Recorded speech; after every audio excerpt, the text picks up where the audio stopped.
Okay, should we buy or sell this ETF? First off, read this disclaimer carefully. And do your good deed of the day by liking and subscribing.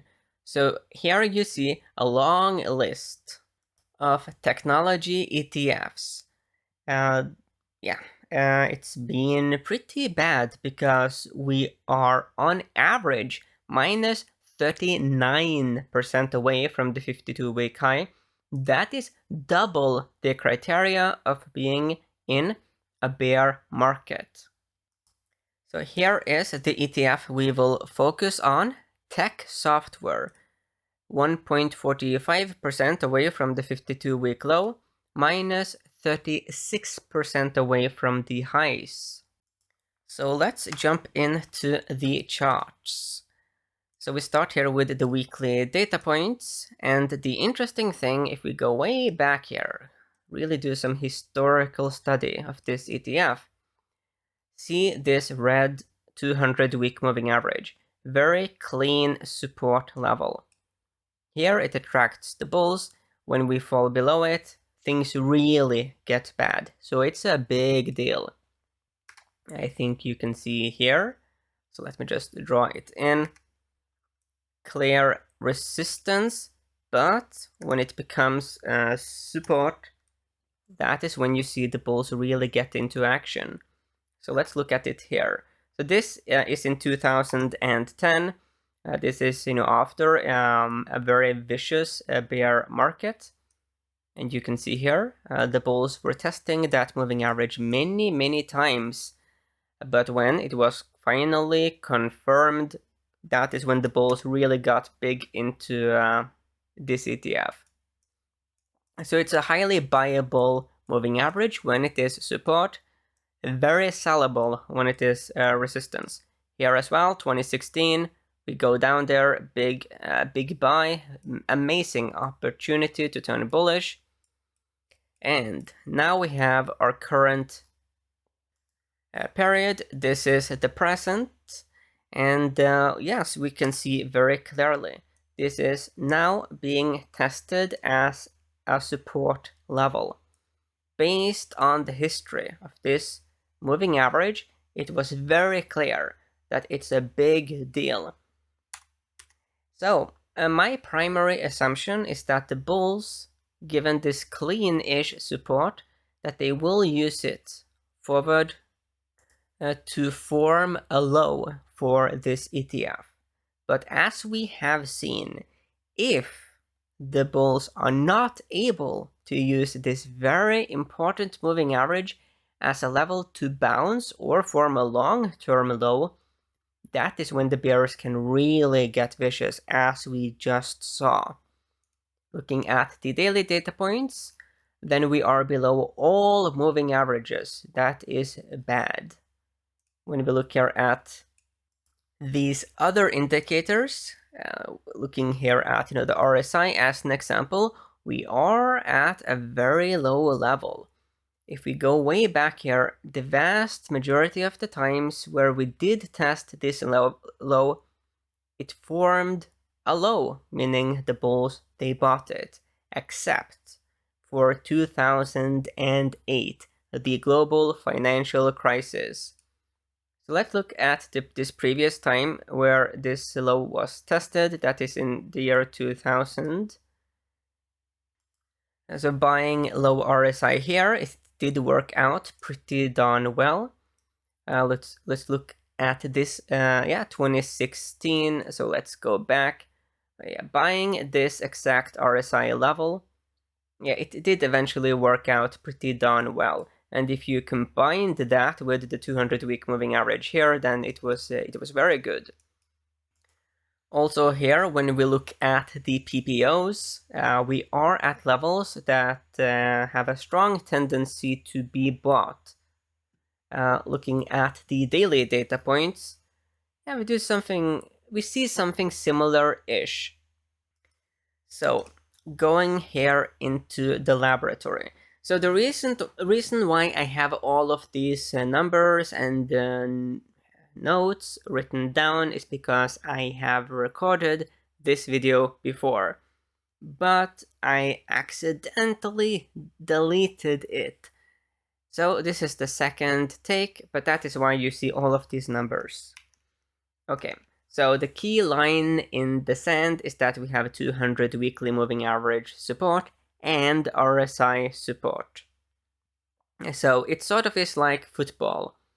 The Bulls and the Bears are playing against each other. Well, let's compare it to basketball, because that's something, the rules are more standard.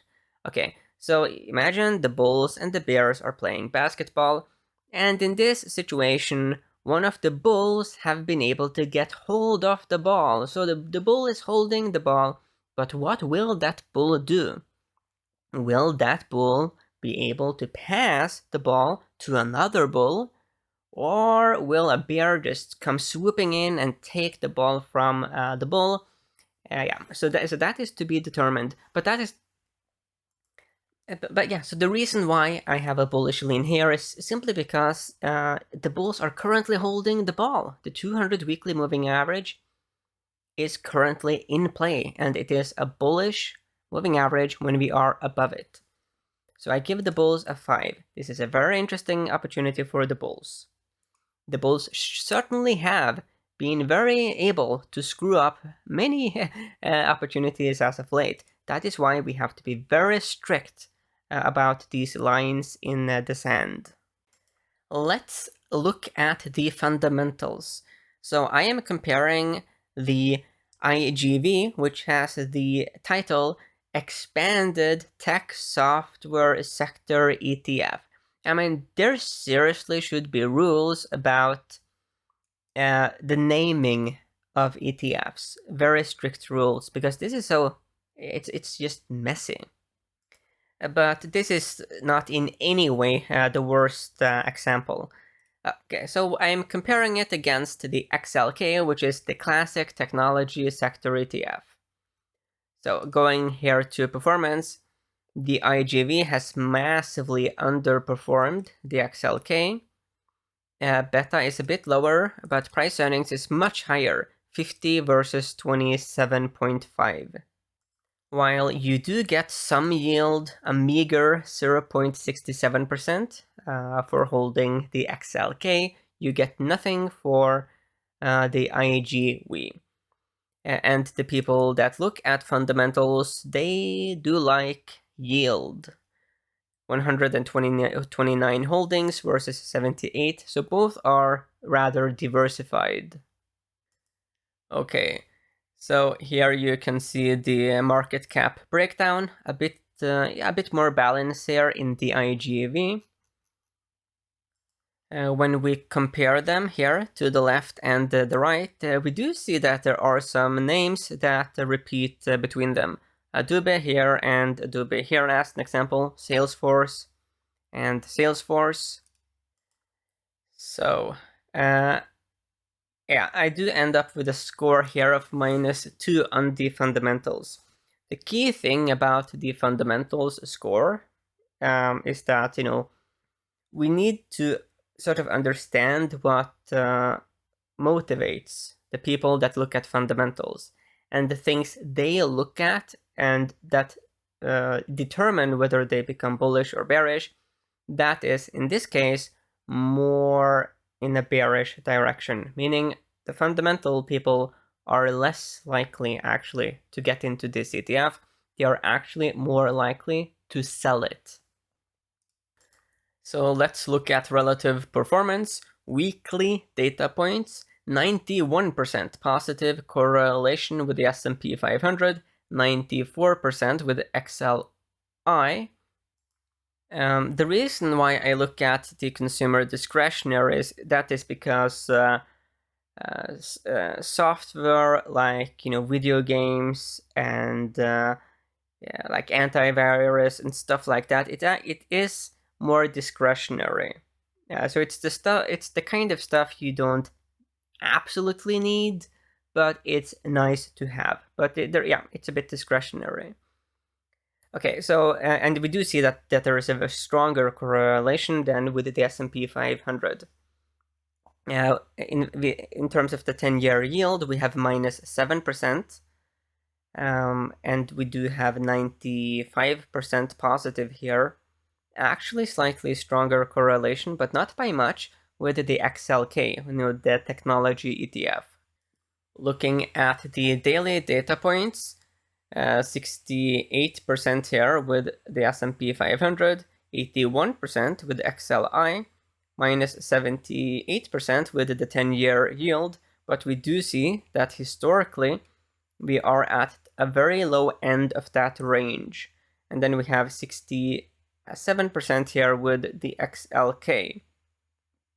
So very interestingly, looking short and long term, the strongest correlation we do get here is with the XLI, not the XLK. Yeah, so we then have to look at the XLI. Okay. So here we have the weekly data points. So what is potentially bullish, okay? Not in any way a roaring bull, but a bit of a groveling bull. We have a double bottom. We have a double bottom. Do we know whether it will play out or not? No, we don't. But is this a double bottom? Yes or no? Yes, it is.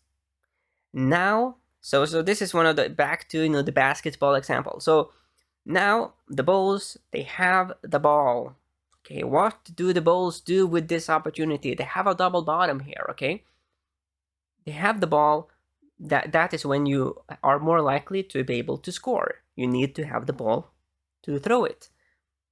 And when we look at the RSI, it seems like that also is at a support-ish level.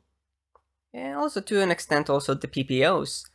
Looking at the daily data points, yeah, we have a bit of a similar message.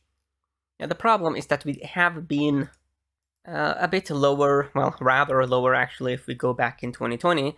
But yeah, we are at a low level that has a tendency to be bought by the bulls, but there's no guarantee because there's been times where they have panicked at these levels. Here is the relationship between IGV and XLI. So it's a bit messy. We have had some periods of outperformance, then some underperformance. Maybe we have time cycles. Yeah, we do have some time cycles here. Not clean, but not dirty either. There is the potentiality of a period of outperformance, a rising a new rising part of a time cycle. But there is a bit left here in this declining phase. But yeah, that's something. On the topic of double bottoms, we recently did form a double bottom here, like that, and here. And it seems like the bulls are using it as an opportunity. So maybe we are going to go into a period where the IGV outperforms the XLI. Interesting. Okay, so let's look a bit here at the seasonality. And then we go to the dailies. So over the last 5 years in green, 7 years in blue, 10 years in red, the IGV tends to outperform the XLI towards late May. That's interesting. So yeah, I will think, yeah, that is bullish. So I give the relative performance here a 5. So let's now look finally at the seasonality. Yeah, I saved the seasonality for last because there were some issues with stock charts, but that's probably because they were doing something to their servers on the back end. But yeah, now it's live. So to the right here, we do have the seasonality average data, and we see over the last 5, 7, and 10 years, IGV, it has bullish seasonality all the way into 20-ish of July. To the left, over the last 5 years, we do see that May is mediocre. June, July and August are very strong. 10 years, interesting. Then May is bullish. It closes higher 70% of the time, average 2.2% gain. Then over the last 20 years, then you can see it clearly yourself. From February towards May, we see some very nice and consistent strengthening in the seasonality in favor of the bulls. The annoying thing is that June is the weakest month. July and August are strong, but the seasonality here is a bit messy. So I ended up giving the seasonality data here a score of 3. It would have been higher if it had not been for June historically being the weakest month. But overall, it looks good. So we end up with a score of 2.8, which means that the data is more bullish than bearish. A very key part here of this bullish thesis is that the 200 weekly moving average support, it must hold. We also have support on the RSI.